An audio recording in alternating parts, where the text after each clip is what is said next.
देखिए, देश के प्रति और देश की आम जनता के प्रति कांग्रेस की मानसिकता क्या है, यह पहले भी यूपीए गवर्नमेंट के दौरान भी और कल फिर एक बार उजागर हुआ है। कांग्रेस के घोषणा पत्र में भी कहीं न कहीं ये सब इशारे थे। ऐसा नहीं कि जो सेम पेत्रोदा ने कल कही है बात 2011, 12, 13 में तत्कालीन जो मंत्री थे पी चिदम्बरम, उनके द्वारा भी इन सब चीजों की वकालत बार बार की जाती थी। और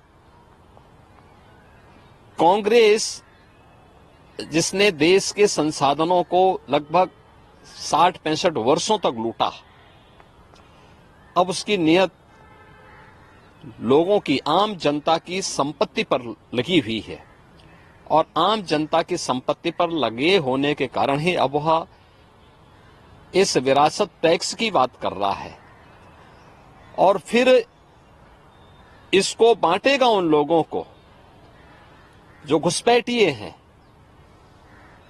आखिर कौन नहीं जानता कि असम के अंदर, इस देश के नॉर्थ ईस्ट में या देश के अंदर अलग अलग भागों में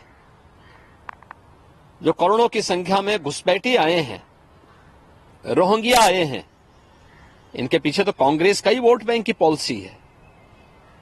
तो वह देश की कीमत पर राजनीति इन्होंने पहले से ही करते रहे हैं और विरासत टैक्स उसी का हिस्सा है।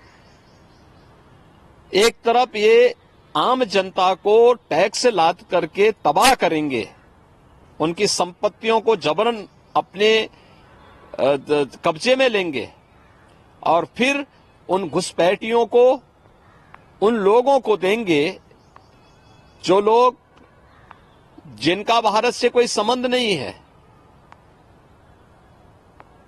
सेम पेत्रोदा ने कांग्रेस की उसी मंशा को उजागर करने का एक प्रयास किया और उसने उसी बात को कहा है जो कांग्रेस का वास्तव में प्रयास है। वो तो अच्छा है 2014 में कांग्रेस की विदाई हो गई, अन्यथा कांग्रेस उसको उसी समय लागू कर चुकी होती।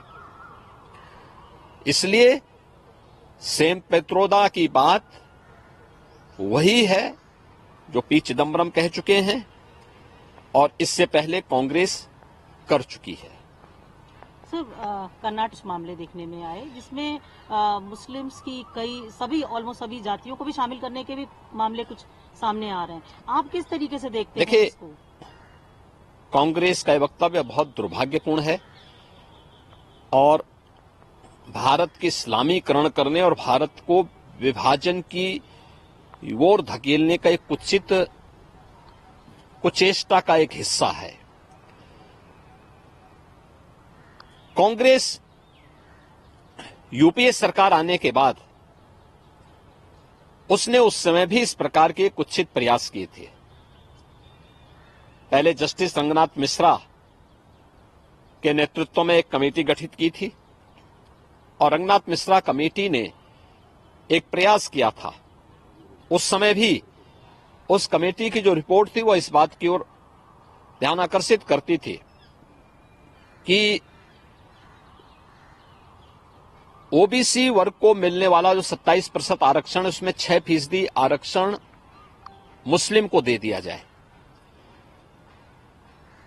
ऐसे ही उस कमेटी की रिपोर्ट में यह भी था कि दलितों को भी, यानी जो लोग कन्वर्ट हो चुके हैं मुसलमान, उन लोगों को भी दलित का एक हिस्सा, मुस्लिमों का एक तबका ऐसा है जिसको दलित का पार्ट बनाया जाए। दलितों को मिलने वाले जो सुविधाएं उसके अनुसार भी उनको ट्रीट किया जाए। उस समय भारतीय जनता पार्टी ने बहुत बड़ा आंदोलन किया था। तो चाहे वह जस्टिस रंगनाथ मिश्रा कमेटी की रिपोर्ट यूपीए गवर्नमेंट के समय रहे हो या सच्चर कमेटी की रिपोर्ट, ये ओबीसी, एससी, एसटी के आरक्षण के अधिकार पर डकैती डालने की कांग्रेस की कुत्सित मंशा का प्रयास था और प्रधानमंत्री मोदी जी ने जिन मुद्दों की ओर देश का ध्यान आकर्षित किया है, जिस पर उन्होंने कहा है कि ये अनुसूचित जाति, जनजाति और पिछड़ी जाति के लोगों के हकों में ये लोग लूट करना चाहते हैं, लूट मचाना चाहते हैं। आपने कल कांग्रेस की कर्नाटक की गवर्नमेंट के उसको देखा है, जिसमें उन्होंने कहा कि साहब हम मुसलमानों को 32% आरक्षण देंगे। ये चीजें क्या है? ये सच उजागर हो रहा है और कांग्रेस के कुछ सांसद भी सैम पेत्रोदा की बातों का समर्थन कर रहे हैं। जो सांसद पद के प्रत्याशी हैं वे लोग समर्थन कर रहे हैं। तो ये चीजें दिखाती हैं कि इनकी मंशा देश के प्रति अच्छी नहीं है। अनुसूचित जाति, जनजाति और पिछड़ी जाति के लोगों को मिले हुए संवैधानिक अधिकारों से ये लोग वंचित करना चाहते हैं। उनके अधिकारों को जबरन ये लोग लूटना चाहते हैं और दूसरा विरासत टैक्स के आधार पर पूरे देश को तबाह करना चाहते हैं।